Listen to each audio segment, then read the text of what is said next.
సరే, అదృష్టవశాత్తు వర్షాలు కురిసి కాళేశ్వరం ప్రాంతం అంతా, కాళేశ్వరం నీళ్ళు రావాల్సిన ప్రాంతం అంతా కూడా రైతులు నాట్లు పెట్టుకుంటున్నారు, వివిధ రకాల పంటల్ని సాగు చేసుకుంటున్నారు. వీళ్ళు ఈ రాష్ట్ర ప్రభుత్వం కాళేశ్వరం కూలిపోయింది అని చేసిన అబద్ధం నిజమని చెప్పి మరోసారి నిరూపితమైంది. మనం నందిమేడారం పంపులో ఆన్ చేసి మిడ్ మానేరుకి ఎట్లయితే నీళ్ళు తెచ్చిండ్రో, అక్కడి నుండి గతంలో మల్లెన సాగర్కి, అక్కడి నుండి కొండపోచమ్మ కూడా ఏదైతే నీళ్ళు తీసుకొచ్చిండ్రో అదే పద్ధతుల్లో సూర్యాపేట జిల్లా కూడా నీళ్ళు తీసుకురావాల్సిన బాధ్యత ఇరిగేషన్ మంత్రి గారి పైన, ముఖ్యమంత్రి గారి పైన ఉంది. ఇక్కడ ప్రజలు ఇవాళ ఏదైతే పెద్ద ఎత్తున వ్యవసాయం సాగు చేసుకున్నారో వరితో పాటు ఇతర పంటల్ని, వాటిని కాపాడాల్సిన బాధ్యత ఈ రాష్ట్ర ప్రభుత్వం పైన ఉంది.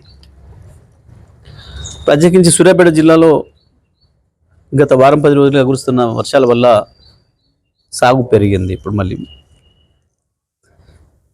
దీనికి సరిపోయే పద్ధతుల్లో నీళ్లు ప్రభుత్వం ఇస్తుందని ఆశించే రైతులు పెట్టుబడి పెడుతున్నారు. దానిపైన ప్రభుత్వం స్పష్టత ఇవ్వాల్సిన బాధ్యత ఉంది.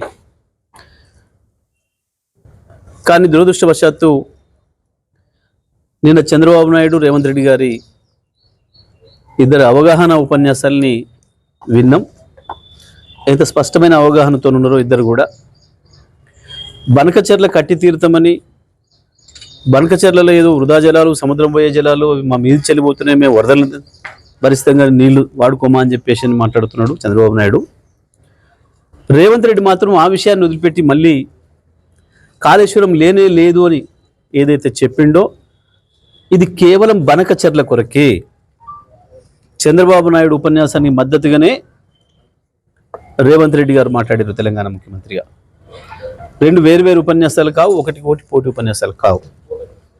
చంద్రబాబు మాట్లాడిన దానికి సపోర్ట్గానే రేవంత్ రెడ్డి మాట్లాడాడు.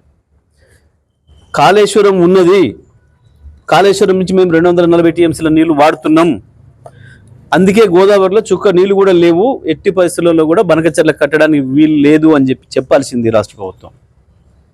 రాష్ట్ర ప్రభుత్వం యొక్క వాదన ఆ విధంగా ఉండాలి. కానీ రేవంత్ రెడ్డి లేనే లేదు కాళేశ్వరం అని మాట్లాడడం అంటేనే చంద్రబాబుకు వంత పలకడము. దీనికి వేరే ఇంకేందో సాక్ష్యాలు, ఇంకేందో వేరేది లేదు. కాళేశ్వరం ఉన్నది, కాళేశ్వరం నుంచి సంవత్సరానికి 240 టీఎంసీల పైగా నీళ్లను వాడుతున్నామని చెప్పాలి. ఇది చెప్పకపోతే బనకచెర్లకు అనుమతి ఇచ్చినట్టే, తెలంగాణకు ద్రోహం చేసినట్టే, అందులో ఏం సందేహం లేదు. మీరు వాడిన నందిమేడారం పంప్ హౌజ్లు కావచ్చు, గాయత్రి పంప్ హౌజ్ కావచ్చు, ఆ తర్వాత మిడ్మానేరు పైన ఉన్న అన్నపూర్ణ కావచ్చు, మల్లన సాగర్ కావచ్చు, అక్కడి నుంచి కొండపోచమ్మకు తీసుకురావడానికి వాడిన ఇతర పంప్ హౌజులు కావచ్చు, నంగనాయక సాగర్తో సహా, ఇవన్నీ కూడా కాళేశ్వరంలో భాగమే. మీరు ప్రారంభించాల్సిందల్లా కేవలం కన్నెపల్లి పంప్ హౌజు, దానిపైన ఇంకొక పంప్ హౌజ్, సుందిల దగ్గర ఉన్న pump house, Golivada pump house, ఈ రెండింటిని వాడితే సరిపోతుంది. ఇవాళ మల్లన సాగర్ నింపాల్సిన అవసరం ఉంది, రంగనాయక సాగర్ నింపాల్సిన అవసరం ఉంది, అన్నపూర్ణ నింపాల్సిన అవసరం ఉంది, కొండపోచమ్మ ఆ నుంచి బస్వాపూర్ నింపుకోవాల్సిన అవసరం ఉంది. మరొక వైపు వరంగల్ జిల్లాలో మైలవరం నుంచి, బైనవాగు నుంచి సూర్యాపేట వరకు, చిన్న సీతారాం తండ వరకు నీళ్ళు తీసుకురావాల్సిన అవసరం ఉంది. సరే, నిన్న ఉత్తమ్ కుమార్ రెడ్డి ఇంకొక మాట మాట్లాడాడు, ఏదో దేవాదుల నీళ్ళు ఏదో తెస్తా మీకు అని చెప్పేసి మాట్లాడింది తుంగతుర్తికి. అంటే దీంతోనే వీళ్ళకి అర్థమైంది, ప్రజలకు అర్థమైంది, మీరు ఇన్ని రోజులు ఎస్ఆర్ఎస్ నుంచి తెస్తున్నాం నీళ్ళు అని చెప్పిన మాట ఏదైతే ఉందో అది అబద్ధం.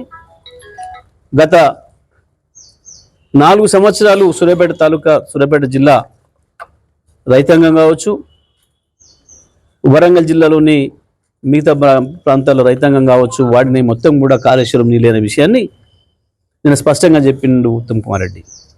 ఇవాళ కొత్తగా దేవాదుల నీళ్ళు ఇస్తాను మాట్లాడుతున్నాడు.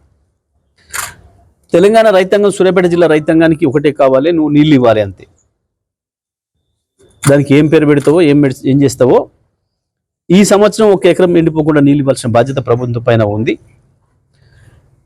ఈ ముఖ్యమంత్రి చేస్తున్న ద్రోహం ఏదైతే ఉందో తెలంగాణ ప్రజలకి, తెలంగాణ ప్రజలందరూ కూడా అర్థం చేసుకోవాల్సిన అవసరం ఉంది. రైతాంగం కూడా తగు రీతిలో స్పందించాల్సిన అవసరం ఉంది.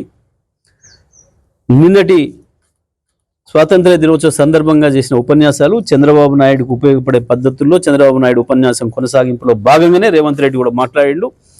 అది ఒక్క మాటలు చెప్పాలంటే చంద్రబాబు నాయుడు రాసిచ్చిన ఉపన్యాసాన్ని రేవంత్ రెడ్డి మాట్లాడాడు. కానీ డ్రామా చేసి ఏదో మీడియాలో డబ్బా ఛానళ్ళల్లో ఏదో ముఖ్యమంత్రులు పోటీపడి మాట్లాడిన కొంతమంది వేసినారు. బహుశా వాళ్ళకి అర్థం కాకనా, అవగాహన లేకనా, లేదా వాళ్ళ స్పాన్సర్డ్ ప్రోగ్రామ్గా వేసినరా. నిన్నటి మాత్రం చాలా స్పష్టంగా బనకచెర్ల కుట్రకి అనుకూలంగానే తాళం వేసిండు, తందనాలు ఆడుతున్నాడు ముఖ్యమంత్రి రేవంత్ రెడ్డి తప్ప ఇంకోటి కాదు. ఎట్టి పరిస్థితులలో బనకచెర్లను వ్యతిరేకించి తీరాలి. గోదావరిలో ఒక చుక్క కూడా నీళ్లు లేవు. ఇప్పుడు ఇవ్వాలా? మిగులు జిల్లాల సమస్యనే లేదు. గోదావరి పైన ఇంకొక ట్రిబ్యునల్ వచ్చిన తర్వాత ఆ ట్రిబ్యునల్ ఎన్ని నీళ్లు ఉన్నాయని తేలుస్తుందో, తేల్చిన తర్వాత మాత్రమే మిగతా ప్రాజెక్టులు, ఆంధ్రప్రదేశ్ ప్రాజెక్టులకు అనుమతి గురించి ఆలోచించాలి తప్ప ఇప్పుడు ఉన్న నీళ్ళ మీద ప్రాజెక్టు కట్టడానికి వీల్లేదు. మనం ఏదైతే కాళేశ్వరం నుంచి వెళ్ళి వాడుతున్నామో, గతంలో వాడినామో దాదాపు 250 పైన టీఎంసీలను, అవి మనవి పూర్తి వినియోగించబడ్డవి. గోదావరిలో మనకి ఇప్పటివరకు ఇచ్చిన హక్కును. కాబట్టి చుక్క నీళ్ళు కూడా దాంట్లో లేవు. ఈ విషయాన్ని మాట్లాడకుండా రేవంత్ రెడ్డి దాచిపెట్టడం, మళ్ళీ కేసీఆర్ గారి పైన మాట్లాడడం అంటే ఇది చంద్రబాబు వంతబడ్డం తప్ప ఇంకోటి కాదు. తెలంగాణ ప్రజలకు ద్రోహం చేయడం తప్ప ఇంకోటి కాదు.